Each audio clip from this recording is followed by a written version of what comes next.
Well, I'm speaking, that's why I'm guessing.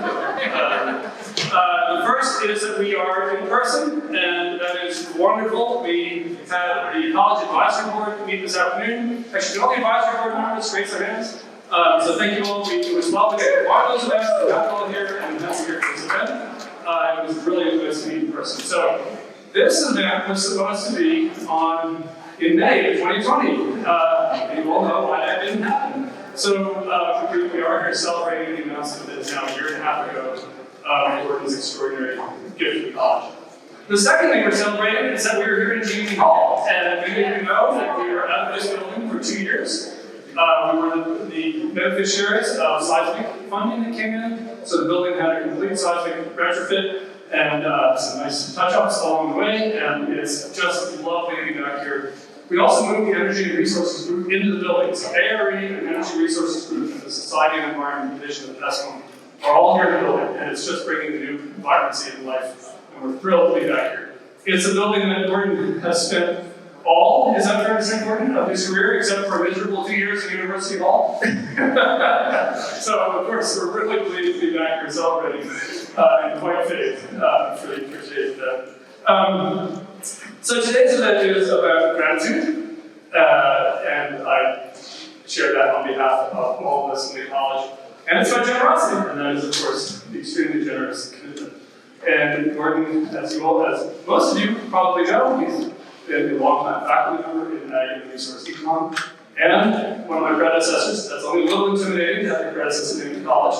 But he's been just an extraordinary person in whose footsteps to follow among previous years of college.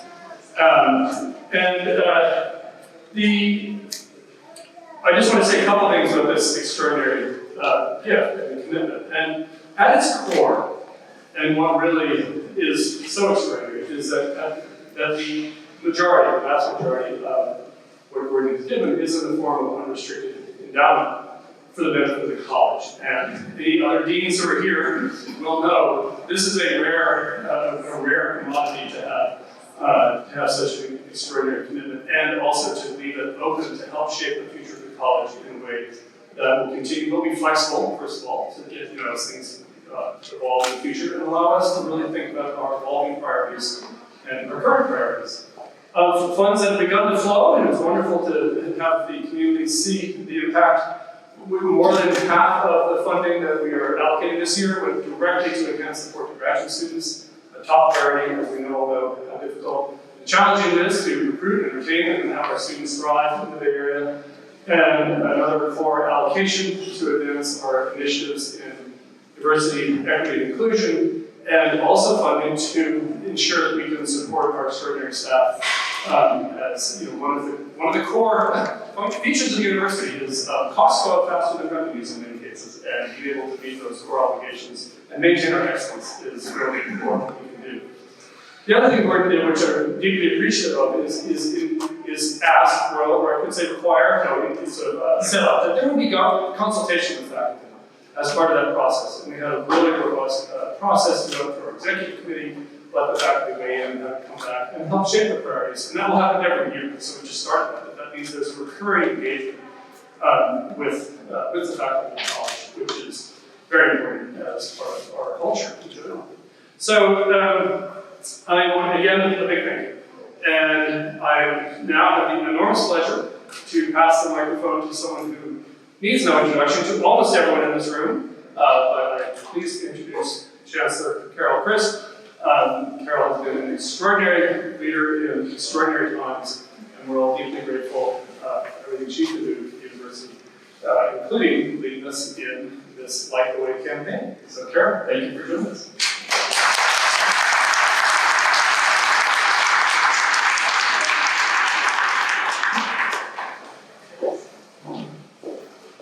So thank you, David, for the introduction. Thank you so much for coming together today to finally celebrate the naming of the College of Natural Resources in honor of your friend and colleague, Gordon Rausser. This is a celebration of Gordon as an extraordinary individual, as much as it is a celebration of the place he called home for over 40 years, a place that now bears his name, the Rausser College of Natural Resources. The Rausser College of Natural Resources has been a pioneer in research, policy, and education related to the sustainability of natural and human systems, from food systems to obesity, from water policy to energy policy, and from the far-reaching impacts of climate change to the linkages between the human genome, diet, and disease. It has the unique distinction of being the land-grant college at Berkeley. Gordon's deep and long-standing commitment to these diverse and interdisciplinary pursuits in research, teaching, and service have always been the motivation for his leadership, vision, and loyalty to the college. His gift is uplifting a place of promise, where the work of the faculty, the students, and the alumni are having a remarkable and positive impact on society, from critical work in COVID therapeutics, wildfire management, to climate change mitigation strategies, to health disparities in poor communities of color, inequality in energy innovation, machine learning and satellite imagery to improve agricultural productivity. The list goes on and on. Beyond the extraordinary impacts this foundational gift will have on the future excellence of the college, it has also inspired others. This gift is a milestone in Berkeley's history, one that set the bar for other extraordinary gifts in the Light the Way campaign. For example, the most recent gift to name the College of Optometry from Herbert Wertheim and his wife Nicole took inspiration from this gift and helped raise the sights of that donor. Gordon's gift was the first naming in more than 20 years and hoped to find the philanthropic landscape for Berkeley. Gordon has played a pivotal role in the evolution and success of the college, and by giving back in this remarkable way, will ensure its future will be as bright as its past.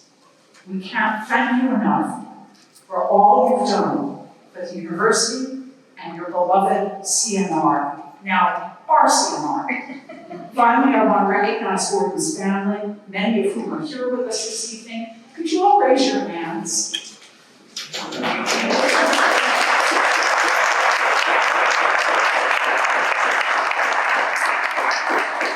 Our family is so important to Gordon, and I know he couldn't be prouder to have you with him today, all 4 generations of you.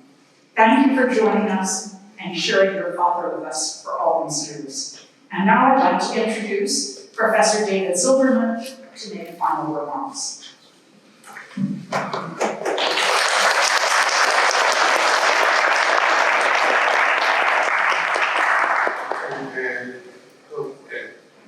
Welcome to Chris, Dean Ackerley, and friends. I'm really honored that I would speak about my teacher, mentor, and friend, Rausser. I'll speak about him for hours, but I'll speak about a little bit about some of his features, his leadership, his role as a scholar, and as a human being. Gordon really taught us what is leadership. When he became chairman of the department in 1979, we basically had a team of a lot of players that everyone was running in a different direction. But Gordon really took all these players and built a team that had a direction, that had the emphasis. He expanded, he really made sure to expand our mission beyond traditional agriculture toward environment, development, and natural resources. But at the same time, he built an incredible strength in quantitative method and in ag policy, and the department moved from, I think, number 11 to number 1. So to me, this was really the way that he operated, the way that he brought people together and make everyone care was a real fantastic lesson, at least for me and all of us. Then he became dean. When he became dean, the college again was in good shape. I think we had about 80 faculty members, and the college was quite in disarray. People saw that some were moved to Davis, and I think that Gordon really emphasizes 3 elements. One element was excellent, the other element was loyalty, and the third element was relevant. And the college became more focused. We hired a lot of people that are key to the success of the college till this day. And then we had this, he expanded the resources of the college.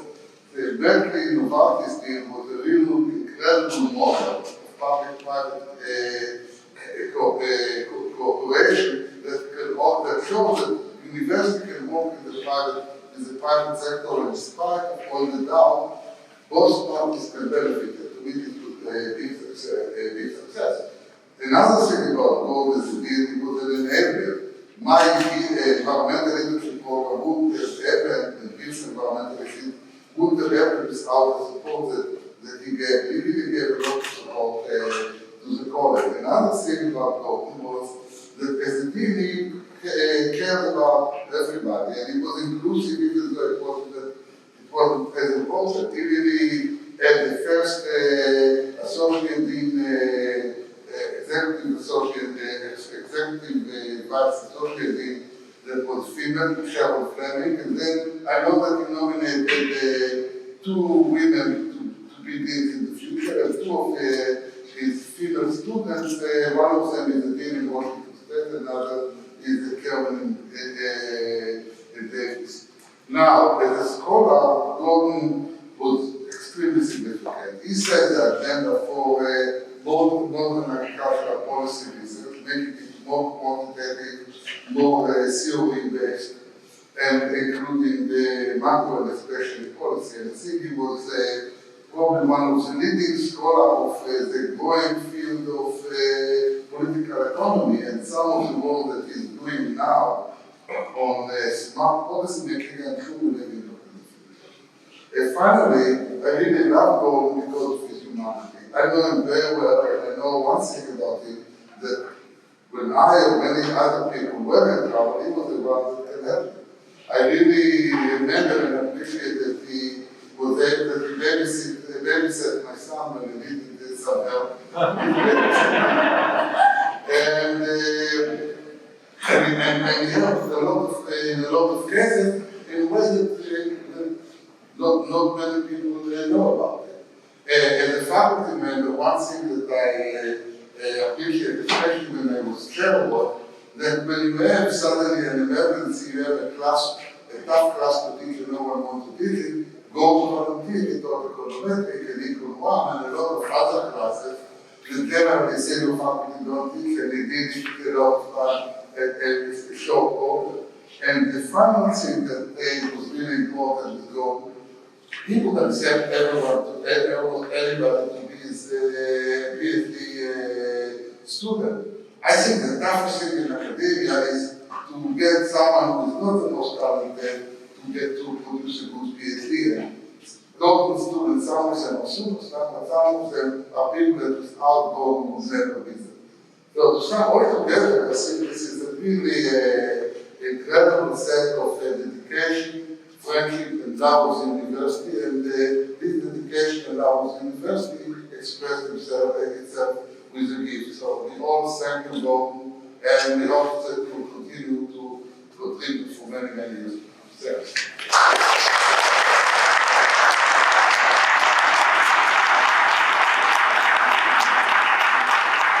Thank you very much.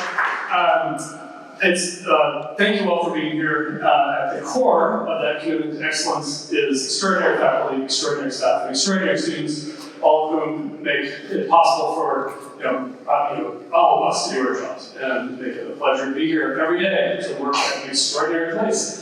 We're going to wrap up, and while you mingle here, I want to invite you to appreciate both a lovely bus, and Zoe Ford is here. Zoe, is your hand? If you'd like to construct that bus, and would be happy to speak with you about her work. Kyle Keith painted this portrait, unfortunately he's not here today. So enjoy those, as well as if you haven't seen the sign as you come up to the West Circle. And that, I'm just thrilled about that public recognition of the front face of our college. So enjoy the rest of the afternoon, and thank you all for being here.